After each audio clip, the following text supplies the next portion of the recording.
ubicando todo, vamos ubicando todo. Ahí va.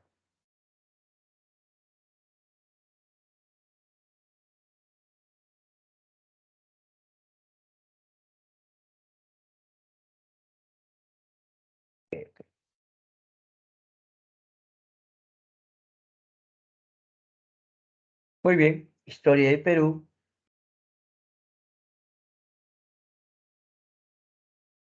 Segundo gobierno de Fernando Belaúnde Terry. ¿Ya? Hasta el primer gobierno de Alan García Pérez. Veamos.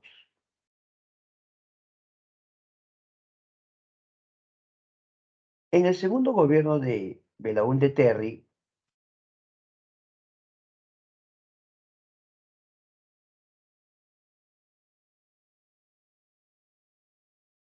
Belaúnde Terry ganó las elecciones por acción popular, pero tienes que acordarte de algo. ¿Acaso no es cierto que a Belaúnde en 1968, durante su primer gobierno, fue Juan Velasco Alvarado quien lo sacó del poder? O sea, Belaúnde ya había gobernado, ¿sí o no? Y a Belaúnde le dan golpe de Estado y los militares argumentaron que era por esto de la página 11. Acuérdate, ¿sí o no? Pues ahora preguntémonos. A ver, vamos a preguntarnos. ¿Cómo se explica que pasados 12 años, gobierno de la U, Velasco 7 años y Morales Bermúdez 5 años, pasados 12 años la gente volvió a votar por él o lo volvió a elegir? Cuando Belaúnde volvió y fue candidato, justo en ese momento había fallecido Víctor Raúl Ayala La Torre. El APRA estaba de duelo. El APRA había perdido a su principal líder. Y el candidato que el APRA presentó era el señor Armando Villanueva. Pero aunque también tuvo acogida porque el APRA pues era un partido político de masas, bueno, aún así no ganó las elecciones. Belaúnde va a imponerse. La pregunta es, ¿por qué Belaúnde logra triunfar? Otra vez, la gente no se acordaba esto de la página 11, se habían olvidado. El argumento fue el siguiente. Belaúnde dijo que eso fue un pretexto, que los militares querían tomar el poder y que buscaron un pretexto, que eso de la página 11, que se perdió la página, era parte de la oposición que buscaba la coalición APRA 1, que se oponía a su gobierno. Bueno, miren muchachos, la verdad es que al final la gente le cree. La gente que está bien porque Belaúnde hacía obras, Belaúnde era un buen presidente. Entonces la gente volvió a votar por él y Belaúnde ganó las elecciones. Y Belaúnde sabía que 12 años después del gobierno militar había muchas cosas en términos democráticos que tenían que volver o restituirse.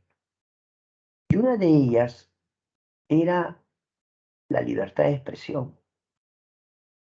Los gobiernos militares normalmente son gobiernos que tienen medidas que no están pues en base a la democracia, ¿no? Los militares tienen su forma de actuar, pero una de ellas es que a muchos gobernantes militares no les gusta la crítica. Y cuando los critican, por lo general tienden a cerrar los medios de comunicación, ya sea los canales, eh, prensa escrita, periódico, revista o la radio. Entonces, el gobierno de Velasco, en este aspecto, a los auténticos dueños les quitó su propiedad. Entonces, ¿qué hizo Belaúnde? Belaúnde firma la ley que devolvía los medios de comunicación a sus antiguos o auténticos dueños. Esa es su primera gran medida de Belaúnde. Pero cuando Belaúnde gobernó, surgen los movimientos subversivos. también llamado el terrorismo. Sendero Luminoso surge en un pueblo llamado Xuxi, Ayacucho. Su líder era Abimael Guzmán. Xuxi es un pueblo, eh, digamos, agrícola, un pueblo campesino, allá en Ayacucho. Cuando surge Sendero Luminoso, justo era la época de las elecciones del 80. Ya de ese momento Sendero empezó a infundir temor en la población, pidiéndoles que no vayan a votar, que no participen en las elecciones. Muchos de ellos sí fueron a votar, ¿no? Pero hubo amenazas, ya hubo amenazas, como era un pueblo chiquito, pero cuando fueron las autoridades a recoger las ánforas con los votos, se dice que fueron atacados, ¿no? Y que estas ánforas al final no llegaron. Se considera que ya aquí Sendero Luminoso ya tuvo participación. Por lo tanto, Abimael Guzmán va a ser líder de este grupo subversivo. Acá en Lima también, en Villa El Salvador, va a surgir el MRTA, cuyo líder era Víctor Polay Campos. El MRTA, o Movimiento Revolucionario Tupamaru, también era un grupo subversivo. Claro, nosotros lo conocemos más con la denominación terrorismo. ¿Usted se imagina esta situación? En el centro de Lima ponían coches bombas, a veces abandonaban un auto, pero el auto tenía una carga explosiva.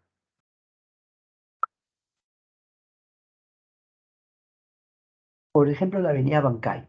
La avenida Bancay era una avenida muy concurrida, muy transitada, y en esa época había bastante ambulantes, las personas que venden, bueno, su denominación correcta sería el comercio informal, ¿no? El comercio informal, pero bueno, se les conoce como ambulantes. Entonces, cuando estallaba un coche bomba en el centro de Lima, muchas veces morían ambulantes, transeúntes, policías y todo aquel que estuviera cerca, ¿no? Entonces, había atentados con coche bomba. También las torres de alta tensión, repito, las torres de alta tensión, donde, bueno, ya sea cono norte, ¿no? Cono sur, cuando volaban las torres de tensión por estos atentados, nos quedábamos sin luz varios distritos. Así que hay sin luz. Los Olivos, San Martín, Comas, en serio. Varios distritos se quedaban sin luz, en serio. Y podías pasarte días sin luz hasta que lo arreglen. Muchas veces ya se había vuelto normal comprar velas. La gente usaba velas. Y los que tenían la posibilidad se compraban pues lamparines, ¿no? Algunos estaban en la posibilidad económica, se compraban sus lamparines. Porque ya como se había vuelto una constante, es decir, siempre había apagones, eso. Entonces ya pues muchos compraban lamparines, ¿no? Porque comprar vela todos los días. Había asesinato de policías, morían soldados, civiles, políticos, empresarios. Algunos a veces piensan que esto es una exageración. Por eso yo les digo, ¿no? Si alguno de ustedes tiene un familiar que ha sido policía, vamos a imaginar que tu abuelito es policía retirado o ha sido militar, pero ya está retirado. Entonces tu abuelito te puede contar, porque lo más seguro es que él, joven, tuvo que enfrentar la subversión. Y muchos que eran militares, policías,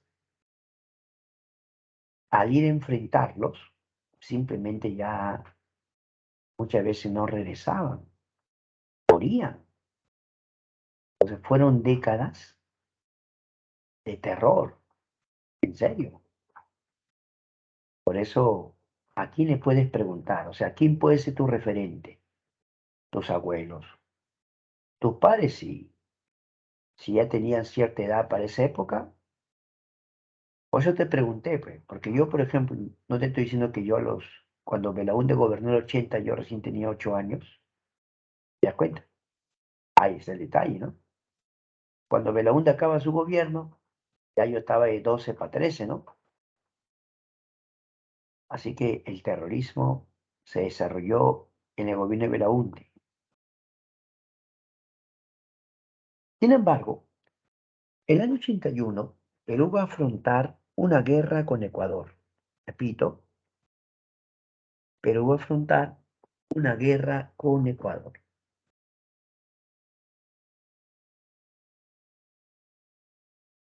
Así tenemos el llamado conflicto del falso Paquilla. ¿Por qué esa denominación?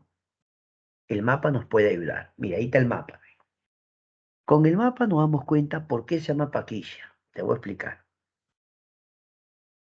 Primero, tú puedes notar que la frontera entre Ecuador y Perú, esta frontera se conoce como la Cordillera del Cóndor, ¿ya? La frontera de la Cordillera del Cóndor. Pero resulta que las tropas ecuatorianas ingresan a territorio peruano. Las tropas ecuatorianas cruzaron la cordillera y construyen una base militar al que ellos llaman Paquilla, ¿ya? Ahí está. Entonces, las tropas ecuatorianas ingresan a territorio peruano y construyen una base llamada Paquilla. Y empiezan a decir que Perú les ha quitado ese territorio, que ese territorio les pertenece. Pero el presidente Belaúnde, usando un mapa, les explicó. A ver, con el mapa, dijo Belaúnde, miren señores, la división natural en la frontera. ¿Qué han hecho ellos? Han cruzado la frontera y han hecho una base llamada Paquilla. Por lo tanto, Belaúnde le dijo al mundo, se trata de un falso Paquilla. Belaúnde Terry, o el presidente, dispuso las acciones, obviamente con respaldo del Congreso, para enfrentar a Ecuador y se le encargó al general Rafael Hoyos Rubio y logró con las Fuerzas Armadas recuperar ese territorio, expulsando las tropas ecuatorianas. Ahí lo tienes el presidente Belaúnde, ¿no? En ambas fotos aparece el presidente Belaúnde. En la primera foto está con los militares a cargo de esa operación y en la segunda ves a Belaúnde cuando ya recuperaron ese territorio, Belaúnde está izando la bandera peruana. ¿Ve? ¿Está bien? ¿Qué te parece? Entonces, la guerra con Ecuador del 81 también se conoce como el conflicto del falso Paquilla. Muy bien, sigamos.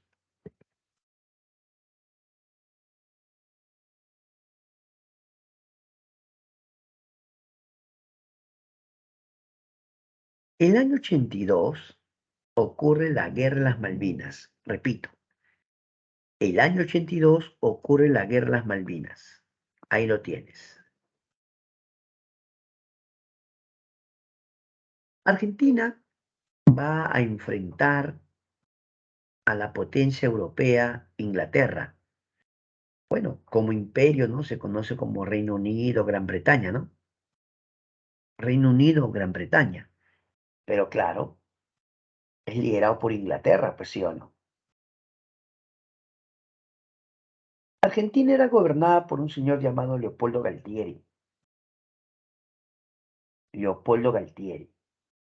Bueno, resulta que Argentina quería recuperar esas islas que Argentina afirmaba pues eran suyas, ¿no? El detalle es que ese territorio ya en la época del expansionismo colonial inglés, ¿no? Por su expansionismo colonial, los ingleses habían ocupado esa zona. Claro, lo que Argentina quería hacer es recuperarlo, pero para el momento que Argentina quiso recuperarlo, para ese momento ya ahí había incluso población inglesa, ¿te das cuenta? Por lo tanto, eh, Inglaterra decidió enfrentar a los argentinos con todo su poderío, ¿no? Usaron todo su poderío. Se trataba de una superpotencia, ¿no? Claro, contra un país sudamericano. Como la información tú puedes ver, dice así, ¿no? Tropas argentinas, 649 muertos, 1.200 heridos. Tropas británicas, 255 muertos, 777 heridos, ¿no? Ahí está.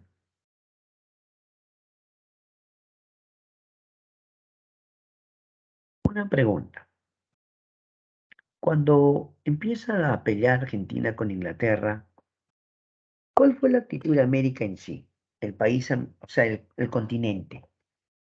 Y en ese continente americano, obviamente Estados Unidos lidera, ¿no? Obviamente. ¿Qué hizo América frente a este conflicto? En general, hicieron un llamado a la paz, a que intervenga la ONU, que intervenga la OEA, pero no se comprometieron o no participaron directamente, ¿no?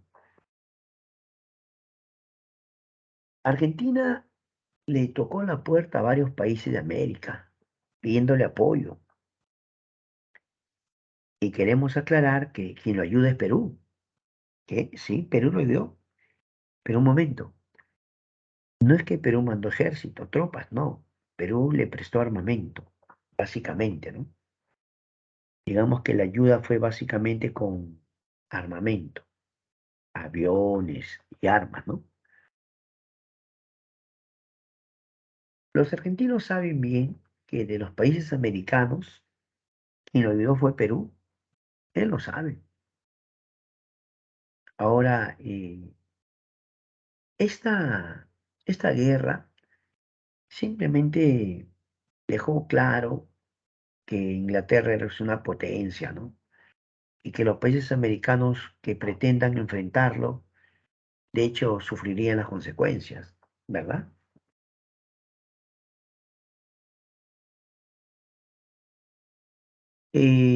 Yo me acuerdo, antes de pasar este punto, eh, cuando ocurrió esta guerra, ya pues mira, ve, yo ya tendría mis 10 años, pues, ¿o no? Claro, exactamente, pues. Entonces, yo estaba en el colegio, estaría pues en qué, tercer grado, cuarto grado, por ahí ya, más o menos, más o menos. Tercer grado estaría, pues, ¿no? Más o menos. ¿Qué crees? O cuarto grado, ¿no? Ya. ¿Puedes creer que en el colegio que yo trabajo nos encargaron como tarea,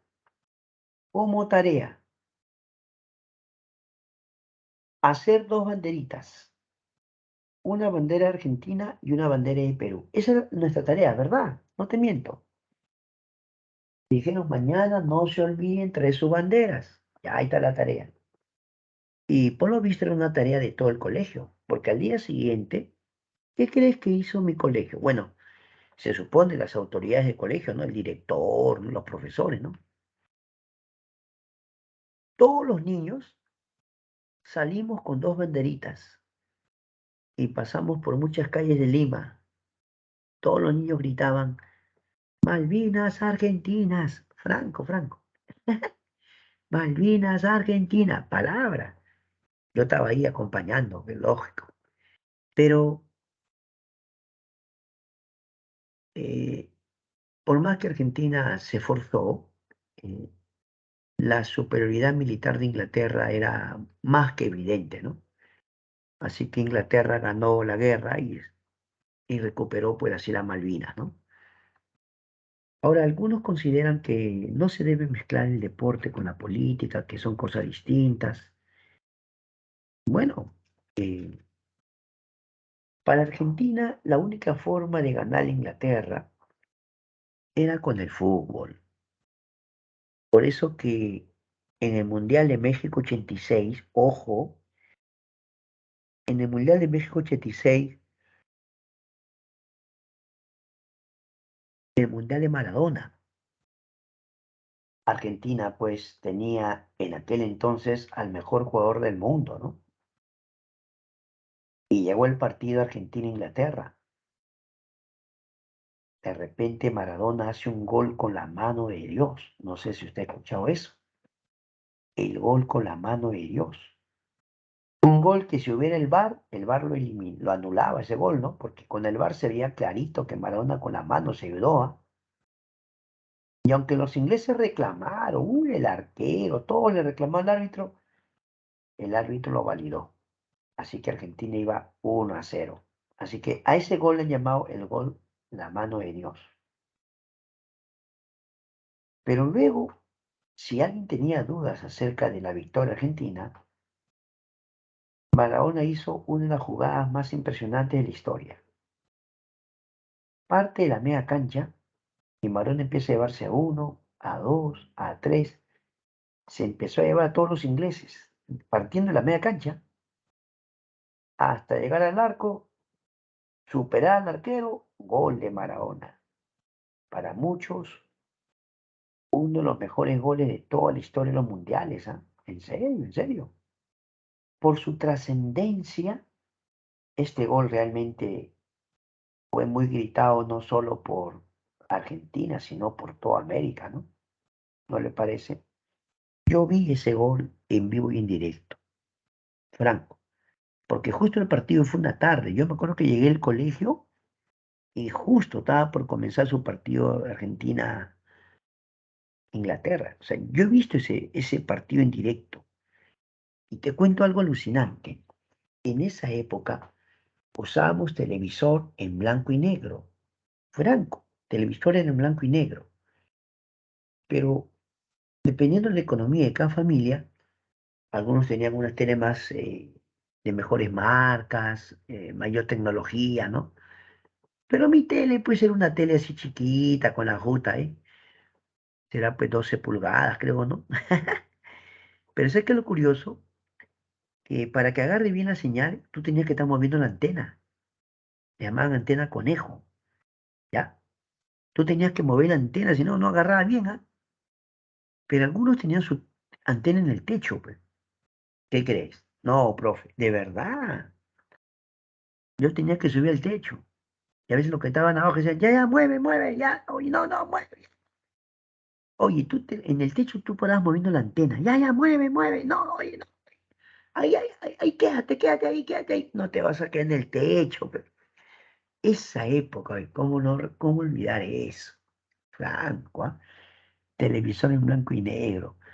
Porque no había TV de colores, sí, pero ya, o sea, ya me recuerdo que había aparecido TV a colores, pero algunos tenían su economía como poder comprarse, ¿no? La mayoría no, pues, blanco y negro la mayoría. Ahora sí vamos a hablar de otro asunto. Vamos a hablar de la masacre de Churajay, en Ayacucho, ¿ya? Puedes ver ahí, esa es la fotografía de 8 periodistas que viajaron a Ayacucho para investigar algunas denuncias relacionadas con el terrorismo, con el alto mando del ejército, por ahí había denuncia de ciertos abusos.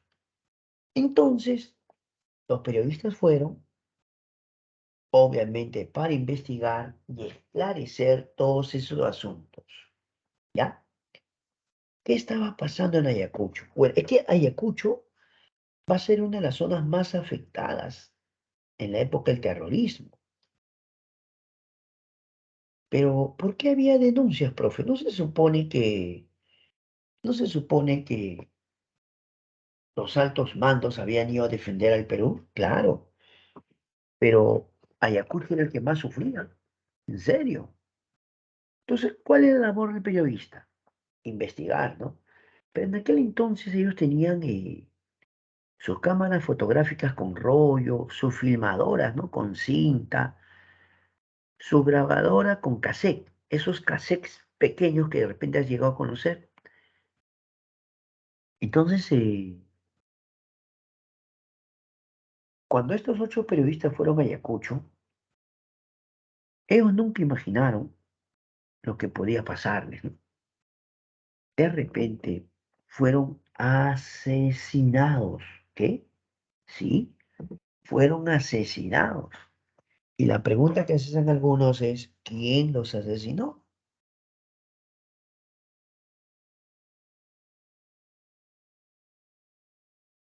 ¿Quién fue el responsable de este asesinato? Todo el Perú quería saber. La verdad había sido una masacre, se habían masacrado. Todo el Perú decía, ¿quién ha sido? Explique. El gobierno de Belaúnde dijo que se iba a hacer las investigaciones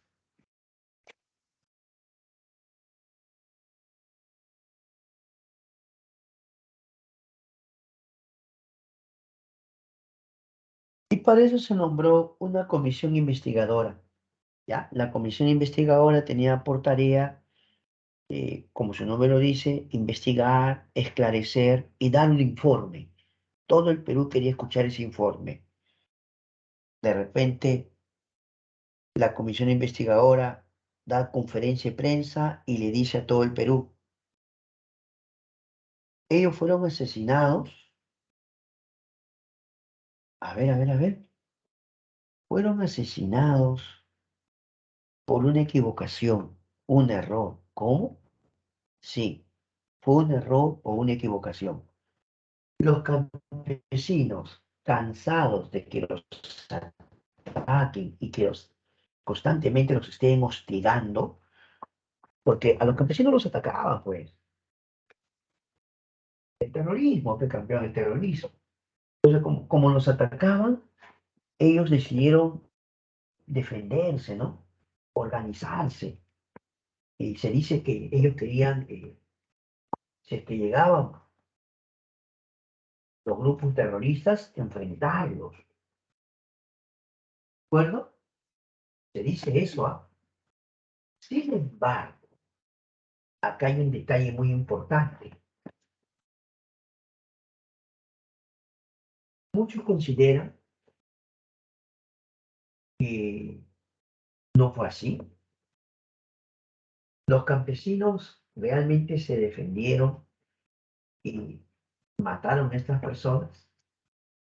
Eso ha tenido que ir en la Comisión de la Verdad para que explique al Perú esta situación. Pero yo quiero comentar que el informe final decía, ya, el informe final de la Comisión de la Verdad decía que los que asesinaron a estas personas fueron los comuneros por equivocación, por un error, ya, se equivocaron, pensaron que estos periodistas venían a atacarlos, por eso atacaron a los periodistas. Eso es lo que se dio como informe final. Para el año 84 se realizan elecciones municipales. Ya en el 80 Belaúnde había realizado en la que ganó un candidato de su partido, Acción Popular, ¿ya? El señor Eduardo Rego. Ese es para el año 80.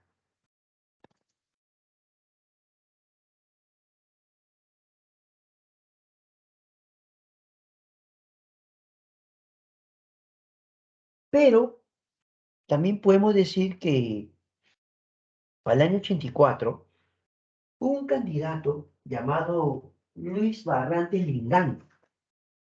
Luis Barrantes Lingán, a quien de apodo le habían puesto el Frejolito. Vamos a ponerlo acá, ya. Ahí está. Él es Alfonso Barrantes Lingán. Su apodo que aquel entonces, bueno, siempre lo llamaron así, era el prepolito. Porque era bajito de estatura, ¿no? Así le decía, ya, el prepolito. Muy importante aclararte lo siguiente. Tú ves ahí en la foto que está con un vaso, ¿no? Es el famoso vaso de leche.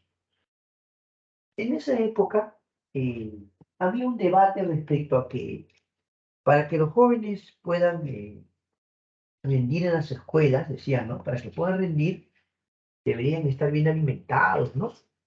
Si no, los chicos van al colegio y no están bien alimentados, uy, están todos somnolentos, se duermen en la clase, no rinden. ¿Te das cuenta? Por lo tanto, se empezó a decir que el jovencito estaba bien alimentado, iba a rendir en la clase. Ya está. Entonces, ¿qué hicieron algunos alcaldes, algunos presidentes? Implementaron el llamado vaso de leche, ¿ya? El vaso de leche. Como recuerdo que cuando yo estaba en aquel entonces en la escuela, se hacía una pausa, pues estábamos en clase y sonaba un timbre para que saliéramos solo a tomar leche, ya. Ese timbre solo era para ir a tomar leche. Salíamos al patio ordenaditos, ¿ah? Ordenados. A todos nos servía nuestro vaso con leche y listo, volver a sus salones. Ya está, ya. Pero algo pasó. Tú sabes que siempre hay malas personas que hacen cosas a veces sin importarle el daño que le puedan hacer a otros, ¿no? Se dice que esta leche que se enviaba a las escuelas, que se supone era para los estudiantes, malos comerciantes se ponían de acuerdo con malas autoridades y esta leche terminaba en los mercados. Incluso vendían productos decía ahí, distribución gratuita, prohibido su venta. ¿En serio? Es que era leche en polvo, pues, leche en polvo. Entonces se dice que esta leche muchas veces, si llegaba al colegio, llegaba en menor cantidad o a veces eh, adulteraban el producto, lo adulteraban, aminoraban la calidad para poder venderlo, pues. En serio. Y no creas tú que te estoy mintiendo, porque yo te he dicho claro que yo estaba en el colegio en ese momento. Entonces yo me acuerdo, ve, totalmente. Yo no te estoy hablando de algo que me han contado, sino en este caso yo lo viví. Y bueno, en mi caso, hablo de mi persona, cuando yo tomaba esta leche, a mí me hacía daño, ¿ya? Yo tomaba el lunes, paz, martes, miércoles, estaba mal. Me ponía mal. Esa leche a mí me hacía daño. Hablo de mi persona, yo no hablo del resto, ya. Entonces, como a mí me chocaba, mi mamá fue a hablarme. Yo me acuerdo que mi mamá fue y le dijo a mi profesor, ¿no? Un favorcito. Sí, señora. Yo sé que acá le dan su leche a los chicos, ¿no? Con buena intención, pero en el caso de mi hijo, a él le hace daño esa leche. No se preocupen, a mi hijo le mandamos siempre con su desayuno, ¿no? Mi hijo toma su buen desayuno, le damos su cuáquer con 2 panes con camote, ya, listo. Pero, o sea, mi mamá fue a hablar para que no me den esa leche. ¿Qué crees? ¿Qué crees? Cuando mi mamá se fue, el profesor molesto me miró y me dijo, así que te quejas con tu mamita, ¿no? Ahora tomas doble por gracioso. No, me hicieron tomar doble, man. Ay, Dios mío. De verdad, ¿tú la crees? ¿En serio? Pero yo creo que el señor Barrante Lingán no es que él tuvo una mala iniciativa, no, su iniciativa era buena, porque después en muchos asentamientos humanos o pueblos jóvenes se establecen pues los comités de vaso de leche. ¿Ya? ¿Está bien? Ah, y por cierto, como mi esposa es contemporánea conmigo, yo le pregunté a mi esposa un día, le dije, oye, en tu época cuando daban leche, ¿a ti no te hacía daño? Claro, mi hijo, a mí también me afectaba. Es que colegio estatal, pues. Yo que te hablo de colegio estatal, ¿no? Y mi esposa me dijo, a mí también me hacía daño. Creo que era cuestión de cada persona, o sea, algunos de repente, como dices, son intolerantes a la lactosa, ¿no? Hay varios factores, pues, ¿no? Obviamente.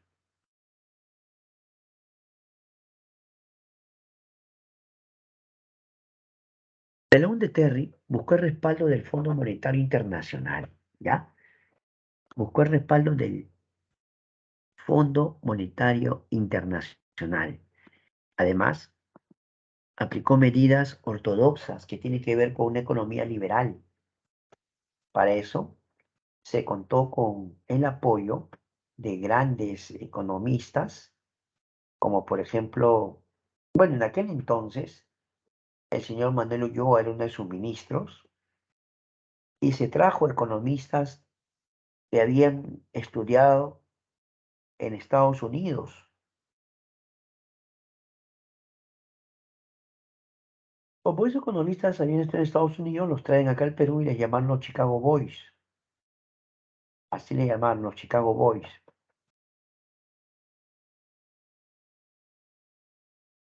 Ya la economía se veía afectada por la devaluación, ¿no? Pero había afrontado una guerra, Perú estaba afrontando el terrorismo, ya la crisis económica se dejaba sentir, así que Belaúnde cambia la moneda. Se va a establecer el INTI, ¿ya? Se establece el INTI. Puedes verlo, mira. De repente en casa todavía se conserva esas monedas, ¿no? De repente, ¿no? En casa hay esa moneda. Es probable que tenga esa moneda en casa. Claro. No, claro, obviamente ya queda como recuerdo nomás, ¿no? O sea, ya pues no es no es una moneda que circule, más para coleccionistas, profe. Ok, pero el detalle está en que esa moneda, el INTI, escúcheme, la moneda, el INTI, se establece con Belaúnde. Y en el gobierno de Alan García, esa moneda, ese billete se va a devaluar. Se va a devaluar bastante, ¿sí o no? Claro, pues, ¿ya? ¿Está bien? ¿Qué te parece?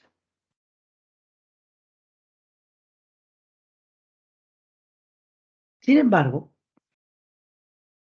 Belaúnde empezó a hacer obras públicas, empezó a construir, empezó a adquirir armamento también, siguió comprando armamento, pero obviamente endeudándose. Pero un punto que va a afectar mucho la economía del Perú va a ser el fenómeno del niño. Sí, afectó bastante al Perú. ¿Por qué, profesor, afectó bastante? Porque la economía del Perú giraba en torno a la pesca, la agricultura. Entonces, cuando hay un fenómeno del niño, normalmente, ¿qué se ve afectado? El sector pesquero, pues. Ahí está el detalle. Se ve afectado el sector pesquero. Se ve afectado también lo que es la agricultura. Es que el fenómeno del niño trae consigo lluvias torrenciales, inundaciones, huaicos. Entonces, esto perjudicó la agricultura, la pesca y muchos centros poblados, ¿no? Mira, esa es una fotografía de la época. Ahí puedes ver.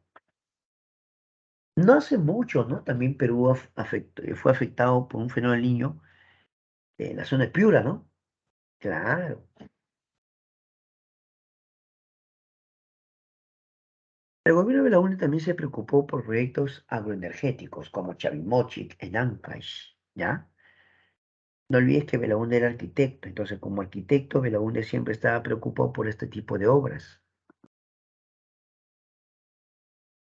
Entonces el proyecto Chavimochi en Ancash, el proyecto Majes Arequipa, el proyecto Chile en Piura, ahí está, ¿eh? Y ya podemos pasar al primer gobierno de Alan García Pérez.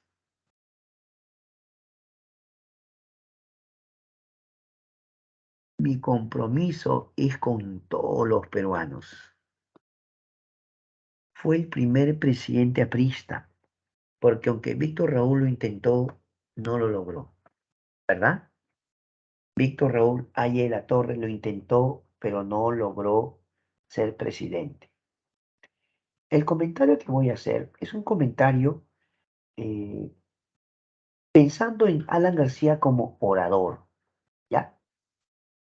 Pero una cosa es ser un buen orador y otra cosa un buen gobernante, o que tu gobierno sea el mejor. ¿Por qué, profesor? Porque no se le puede negar a Alan el hecho de que su oratoria de verdad era impresionante. Cuando Alan discursaba, las multitudes quedaban pues anonadadas. Su capacidad oratoria era impresionante. Algunos dicen, no, profe. A veces los chicos, no, profe, se la floro. Pero hijo, ponte a pensar, ¿hablar en público acaso es fácil? El arte de hablar en público. Una cosa es que tú hables 1 minuto, 2 minutos, y otra cosa es que hables 30, 40 minutos. Y que no uses hojas apoyo para leer. No es broma, ¿ve? A ver, vamos a hablar de nuestra propia experiencia, profe. Cuando tú estabas en el colegio, ¿sí o no? Tú veías que algunos de tus compañeros para exponer se desenvolvían bien. Algunos para exponer se desenvolvían muy bien. Y algunos no lo hacían tan bien. Se ponían nerviosos, se olvidaban, ¿no? ¿Eso pasaba o no pasaba? A veces un compañero salía a exponer, empezaba a hablar y al ratito se quedaba mudo, ¿no? Y decía, profe, disculpe, profe, me he olvidado. Bueno, joven, ¿ve? O cuando alguno de nosotros, a veces hay una reunión familiar, ahí está, hay de repente la ocasión, no sé, aniversario número 30, aniversario de bodas número 30 de tus padres, vamos a imaginar, ¿ya? Entonces, como es el aniversario 30, aniversario de bodas, de repente, como es una reunión familiar importante, dicen que hable el hijo mayor, que hable el hijo mayor, que tome la palabra para sus padres. Ahí viene el detalle, porque si tú no te has preparado o no has preparado algo, lo más seguro es que vas a decir lo básico, ¿no? ¿No? Lo básico que es lo clásico. A ver, algunos agarran el micrófono y que dicen, eh, gracias por venir, estamos muy contentos que nos acompañen, gracias, diviértanse, pásenla bonito, gracias. Listo, ¿qué es eso, tigrillo? Se supone que estás hablando del 30 aniversario de boda de tus padres, tiene que ser algo más bonito, tienes que expresar lo agradecido que estás, porque tus padres se han esforzado mucho por educarlos, por darles un buen ejemplo, por ser leales y estar juntos tanto tiempo. ¿Qué te parece? Pero ahora, yo te voy a contar que yo escuché a Alan García discursar, pero no es que lo vi en tele, no. Yo a Alan lo escuché en Alfonso Ugarte. ¿Por qué? Porque mi abuelito me llevó. Ya, mi abuelito me llevó. Mi abuelito ya falleció hace años. Él nunca admitió ser aprista, nunca lo admitió. pero yo creo que sí era. Y la prueba de eso es que de niño me llevó un discurso de Alan. O de repente era curioso nomás, no, pues era curioso, pues, profe. Ok, ok. Así que cuando Alan discursaba, Alan de repente estaba dando su discurso y se le venía a la mente una frase célebre. Caminante no hay camino, se hace camino al andar. Y seguía explicando, citaba a un filósofo, recitaba parte de un poema y de repente Alan hacía que las multitudes se emocionen, porque Alan en cierta ocasión en un discurso dijo algo así, Alan García dijo algo así: ¿qué es la vida? Un frenesí. ¿Qué es la vida? Una ilusión, un asombro, una ficción. Y el mayor bien es pequeño, que toda la vida es sueño, y los sueños, sueños son. ¿A quién pertenece eso? ¿Te acuerdas o no? ¿A quién pertenece? Profe, eso es de Pedro Calderón de la Barca, La vida es sueño. Correcto. Pero eso tenía citaba frases, orador. Imagínate, ¿no? Ahora sí, otra vez hago la aclaración. Una cosa es ser un buen orador y otra cosa es ser un buen gobernante. Veamos eso recién. Ahí está Alan jovencito cuando lo proclaman presidente. Pero nos vamos de frente al modelo económico. No, profe, no. Alan García aplicó un modelo económico llamado heterodoxo, que consistía en, número uno, control de precios, control de precios. Como los precios subían constantemente, el gobierno Alan empezó a mandar inspectores a los mercados, inspectores para que supervisen que estos comerciantes no estén subiendo los precios solo pensando en enriquecerse.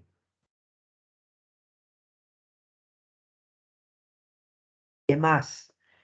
Señores, Alan García aplica subsidio a los alimentos. Los alimentos se iban a vender por debajo de su precio real, ¿ya? El Estado iba a cubrir una parte, pero cada vez que había alza de precios, el gobierno de Alan hacía ajustes económicos. A eso se llamaba paquetazo, cuando el gobierno buscaba hacer ajustes en vista de que los precios subían constantemente. Alan trató de paliar esta situación duplicando los salarios, pero aquí viene un detalle importante. Alan García anunció que su gobierno ante las Naciones Unidas, ante la ONU, Alan dijo que su gobierno solo pagaría el 10% de las exportaciones. ¿Qué cosa? Sí, el gobierno de Alan García anunció que solo pagaría el 10%.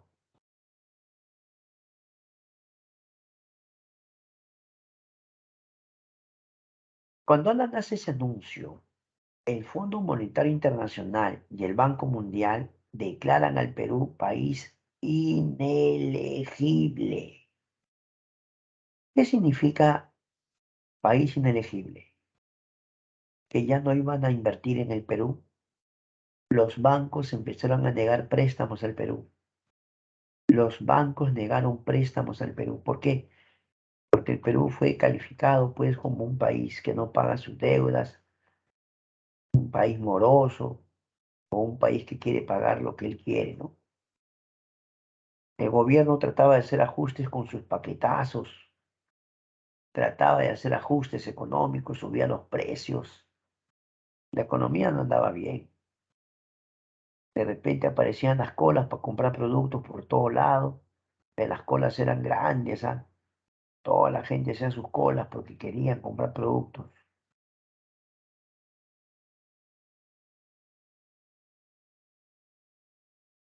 La moneda se va a devaluar, la economía se va a dolarizar porque ya todo te van a querer vender en dólares o firmar contratos, negocios en dólares.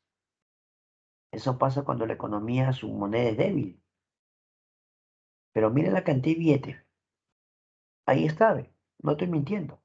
Puedes ver. Había billete de 100 intis con Ramón Castilla, billete de 500.000 intis con Ricardo Palma, había billete de 5.000 intis con Miguel Grau, había billete de 10.000 intis con Vallejo, había billete de 100.000 intis con Bolognese, mira, había cualquier cantidad de billetes, pero estaba devaluado, a tal punto que luego va a surgir el billete de 1.000.000 de intis, ¿ve? 1.000.000 de intis. Y también había un billete de 5 millones de intis. Ahí lo estás viendo. Por lo tanto, ¿de qué estamos hablando?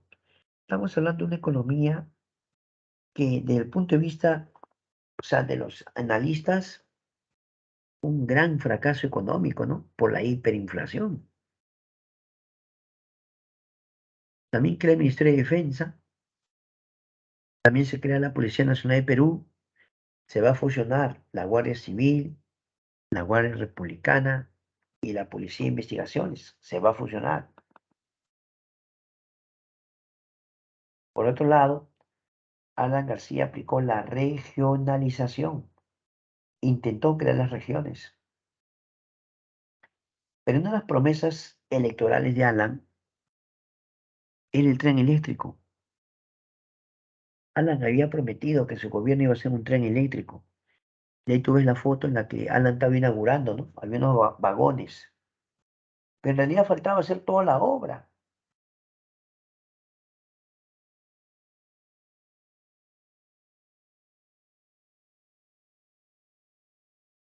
Alan prometió este tren eléctrico, pero tuvo que pasar muchos años para que Alan vuelva a su segundo gobierno y recién lo terminó. Imagínate. También se instala la base de Machu Picchu en la Antártida. Perú va a tener presencia científica en la Antártida. Muchos empiezan a irse, migraban de sus pueblos, venían a Lima y de Lima a veces querían ir a otro lado, a otro país, ¿no?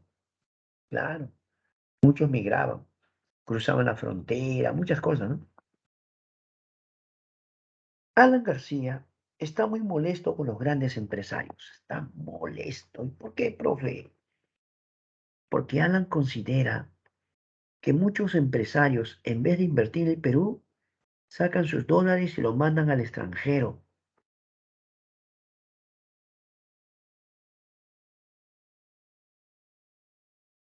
Muchos de esos grandes empresarios que eran banqueros, ¿sí o no? Entonces Alan decía, los capitales se van del Perú porque los bancos son los que mueven o hacen transferencias.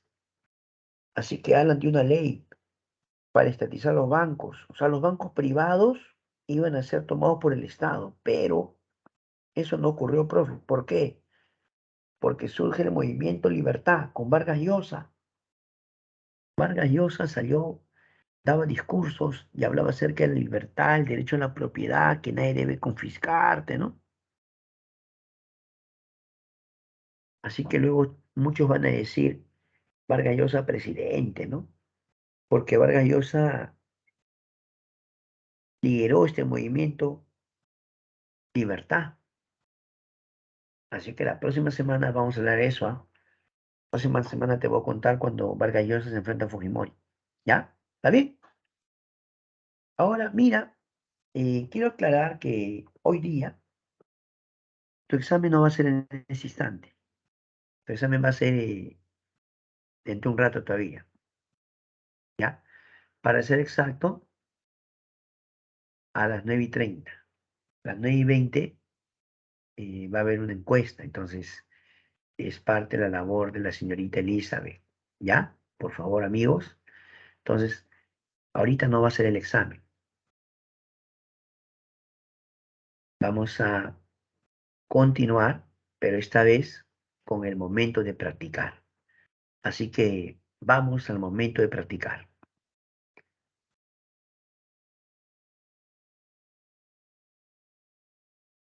Muy bien, muy bien, muy bien.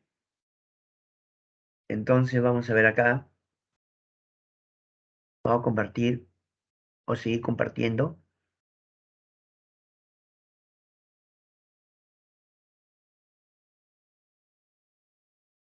Listo. A ver, pregunta uno. Vamos a resolver, ¿ah? Pregunta uno, pregunta uno. Tras jurar el cargo de presidente ante el Congreso, según el ritual establecido, Belaúnde, sin bajarse el estrado, sacó el lapicero y firmó la ley que ordenaba la devolución de los diarios y medios de comunicación masiva a sus antiguos propietarios, restableciendo la libertad de prensa conculcada por el gobierno militar 6 años antes. A ver qué dices. Pregunta uno.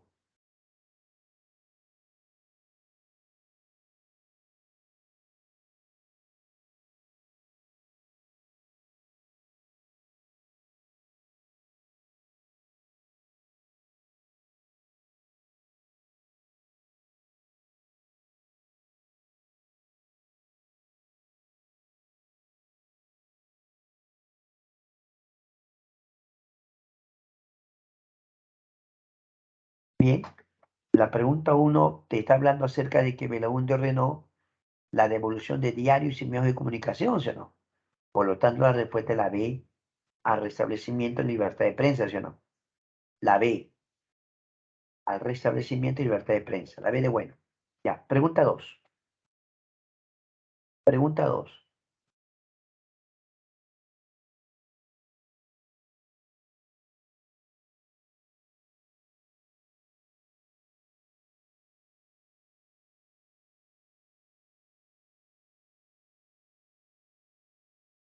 Listo, la 2.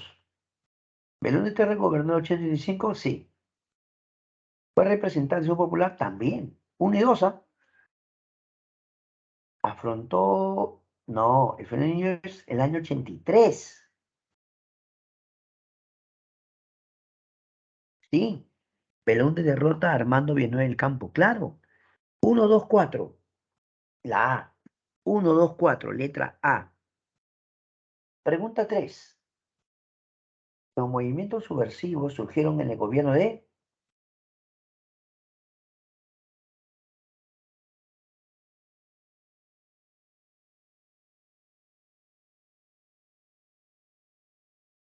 Claro, con Belaúnde, pues. Fernando Belaúnde, ¿sí o no? Década del 80. Fernando Belaúnde. La E. Vamos a la 4. A ver la 4, vamos. Resuelve, resuelve. A resolver. Manda tus respuestas, ¿ah?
En la primera, respaldo económico del FMI está bien. Restituye elecciones municipales también, ¿ah? ¿O no? Alfonso Barrante elegido alcalde de Lima, verdadero. Expulsa al IPC, no, ese fue Velasco. La C, tres verdaderos, un falso. ¿Está bien? La C. 5, ordena cronológicamente. A ver, ordena, por favor. Ordena, ordena.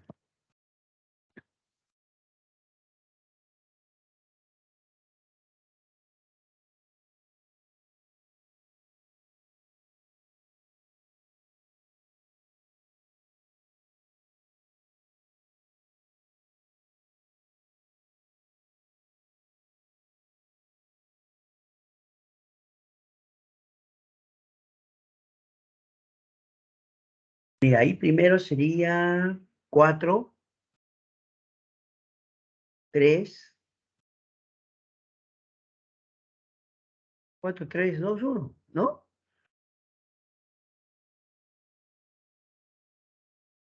Claro, porque mira, en el año 83, 4, 3. 2, 1. La D, la D de doctor, ¿ya? La D de doctor. ¿Está bien? 6.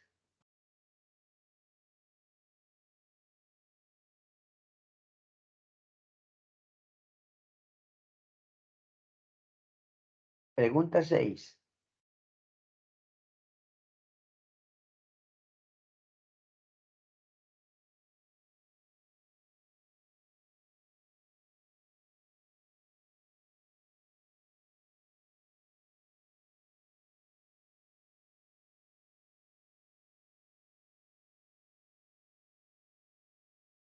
Cuando Alan García gobernaba, él gobernó del 85 al 90, ¿sí o no? Alan gobernó 85 al 90, claro, el primer gobierno. La caída del muro de Berlín, el año 89, la E. Claro, y luego las dos Alemanias se vuelven a unir, ¿no? Habían estado divididas, ¿no? La E. 7.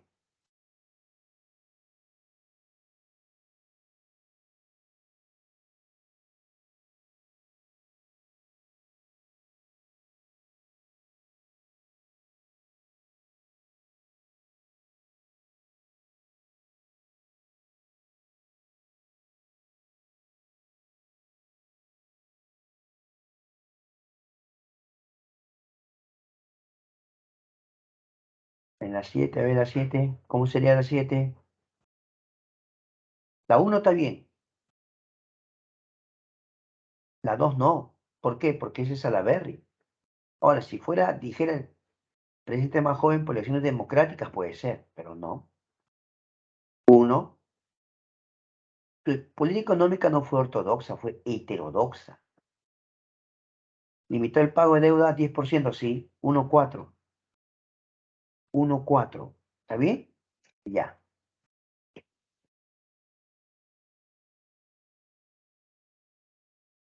La B, 1,4. 8. El Perú limitó el pago de deuda externa al 10%. ¿En qué gobierno? Está fácil, ¿ah? La 8 está fácil, vamos.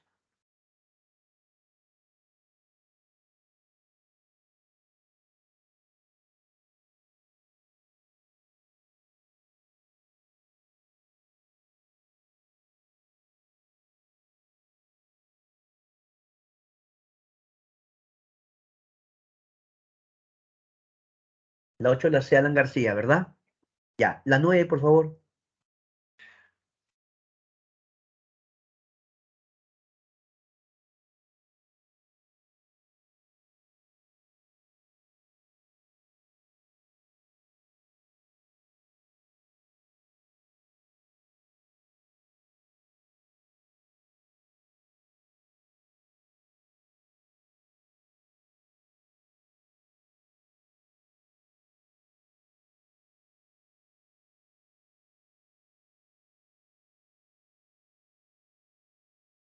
Claro, ahí te habla del programa heterodoxo, ¿no?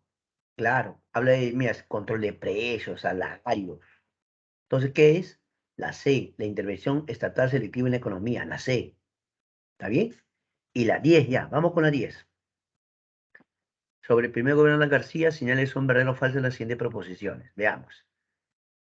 Control de precios y subsidios, verdadero. No, las elecciones municipales las retuve Belaunte. O sea, verdadero o falso. Y hubo proyectos de estatización de la banca, claro, lo intentó, pero no lo pudo al final, ¿no? Verdadero. Se convoca el CCD. El CCD es Fujimori. Falso, entonces. La D, verdadero, falso. ¿De acuerdo? ¿Ya? Muy bien. Ahora vamos a dejar de compartir para poder también contestar sus preguntas sobre el tema o temas anteriores, ¿ya? Temas anteriores también, mira que ya estamos.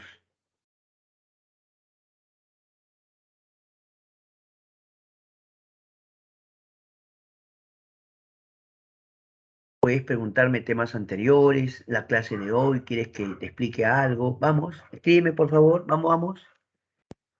Mira que ya estamos en semana 23, ¿no? Entonces, es importante que repasemos un poquito también. A ver, a ver, a ver.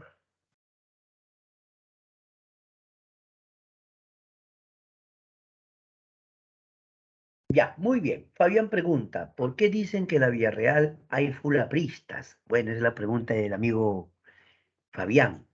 Bueno, Fabián, sí se dice que cuando se crea en la década del 60, ¿no? Porque esa es en la época del primer gobierno de la UNDE. Se dice que había bastante presencia, ¿no? De políticos, profesores, ¿no? De tendencia aprista, ¿no? Es lo que siempre se ha comentado, ya, es lo que siempre se ha comentado. Eso sí es algo que yo también he escuchado, ¿no? No soy de la Vía Real, no puedo asegurarlo al 100%, pero es igual lo que yo he escuchado, ¿no? Que algunos han afirmado. Y sí conozco personas de la Vía Real que me dicen que sí, ¿no? Que había profesores, catedráticos, autoridades que eran del APRA, ¿no? Pero bueno, es otra época, amigo Fabiana, porque estamos ya pues siglo XXI, ¿no? Son otros tiempos. Steven Anthony pregunta, ¿qué fue el dólar MUC? MUC, Mercado Único de Cambio. Gracias, Fabián. Ahora estamos en la pregunta de Steven. Dice, el dólar MUC, Mercado Único de Cambio. Lo que pasa que como todo se devaluaba, por ejemplo, para un inversionista que se le evalúe la moneda es grave porque él compra en dólares. Sus soles tienen que volver, bueno, en esa época era Intis, ¿no? Tiene que transformarlo en dólares para poder comprar, ¿no? Para hacer negocios, ¿sí o no? Entonces, ¿qué hizo Alan? Alan habló con los llamados 12 apóstoles, que es una apelativo que le pusieron a los empresarios más poderosos del gobierno de Alan. En el gobierno de Alan había empresarios, ¿no? Poderosos. Entonces, Alan los llamó, se reunió con ellos y les propuso darles un dólar barato, un dólar subsidiado. ¿Con qué objetivo? Que ellos inviertan en el Perú. Pero al parecer no lo hicieron, pues. No, es que ese dólar que les dio el gobierno era un dólar subsidiado, un dólar barato, para apoyar a los empresarios y para que inviertan en el Perú. Pero no hicieron eso, pues. Por el contrario, ¿qué hicieron, profe? Muchos dólares se fueron al extranjero. Prefirieron invertirlo, pero en bolsa de valores, en negocios internacionales. Por eso que Alan se molestó y Alan quiso quitarle sus bancos, pues. Alan dio la ley de estatización de la banca, ¿no? ¿Ya? Gracias, Steven. Darwin pregunta, las sanciones a Perú. Ah, claro, no te olvides, Darwin, que el Fondo Monetario Internacional y el Banco Mundial, pues son organismos internacionales en cuanto a todo lo que es, pues, materia, bueno, economía, ¿no? Pero resulta que los países como Perú tienen deuda externa.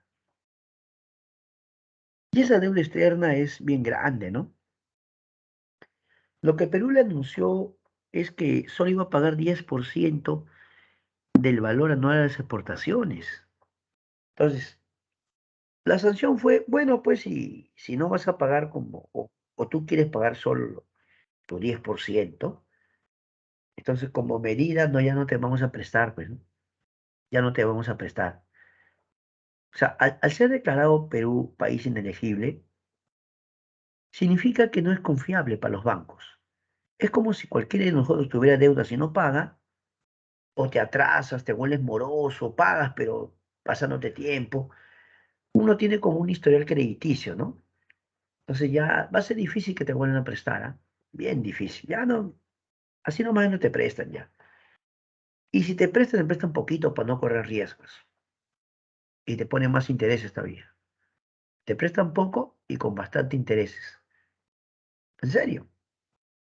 Bueno, gracias, Darwin. Entonces, Perú va a ser sancionado siendo declarado país inelegible y los países o los grandes bancos ya no lo van a prestar, pe. Se acabó el préstamo. Marijoy dice, profesor, ¿puede explicar sobre la medida de austeridad? Bueno, resulta, Mary Joy, que como la devaluación, la hiperinflación era creciente, no se detenía, es por eso que va a haber eh, medidas de ajuste económico que en el gobierno ahora decían paquetazos, así sea, paquetazos. Era cuando el gobierno daba un mensaje a la nación y explicaba el ajuste en los precios y a veces también aumentaba el sueldo. Pero muchos decían que el aumento de precios no iba acorde al aumento de sueldos. Pero sobre todo, no se detenía el aumento de precios porque como había hiperinflación, entonces esa medida de autoridad eran los llamados paquetazos, que eran ajustes económicos hechos por el gobierno. Steven habla acerca de la masacre de Frontón. Sí, eso ocurrió, también se le conoce como los penales, ¿no? Masacre de los penales. Bueno, yo les cuento lo que pasó en esa época, ¿no? Personas que tenían vínculos con la subversión o el terrorismo en las cárceles se sublevaron. Entonces, ¿qué hizo el gobierno? Ordenó que las Fuerzas Armadas ingresen y recuperen el control de esos penales. Pero usted entenderá que las Fuerzas Armadas entraron usando, obviamente, armas de guerra.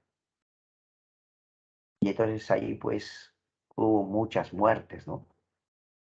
Las responsabilidades, obviamente, recayeron sobre el gobierno, que tuvo que dar explicaciones a la nación sobre eso, ¿no? Y eso también ha ido a Comisión de la Verdad, ¿no? También ha ido a Comisión de la Verdad. ¿Ya? Muy bien. Sino que las Fuerzas Armadas decían, pues, que ellos en todo caso obedecieron órdenes, ¿no? Les habían dado órdenes para recuperar el control de ese penal. Muy bien. Y, lo de la maquinita es cuando, mira, en el curso de economía, no sé si le han explicado a ustedes cuando habla el BCR, que se encarga de regular la emisión de monedas, ¿no? No se puede imprimir billetes como si fueran volantes, pues. Tiene que haber un respaldo económico. Nuevamente, cuando la economía está muy mal, cuando hay mucha devaluación, hiperinflación, algunos se ven tentados a imprimir billetes. Imprimen, imprimen, imprimen, pero sin respaldo. Lo único que vas a hacer es inundar el mercado de billetes que no tienen base, no tienen respaldo. Y no va a haber peso, pues yo no. Muy bien. Bueno, ya esos puntos ya son puntos que pueden ustedes investigar, ¿no, Steven? Ya ustedes pueden investigar. Eso ya son cuestiones de juicios de valor, opiniones que ustedes pueden investigar. Muy bien, muy bien, muy bien. Ahora sí estamos ya muy agradecidos.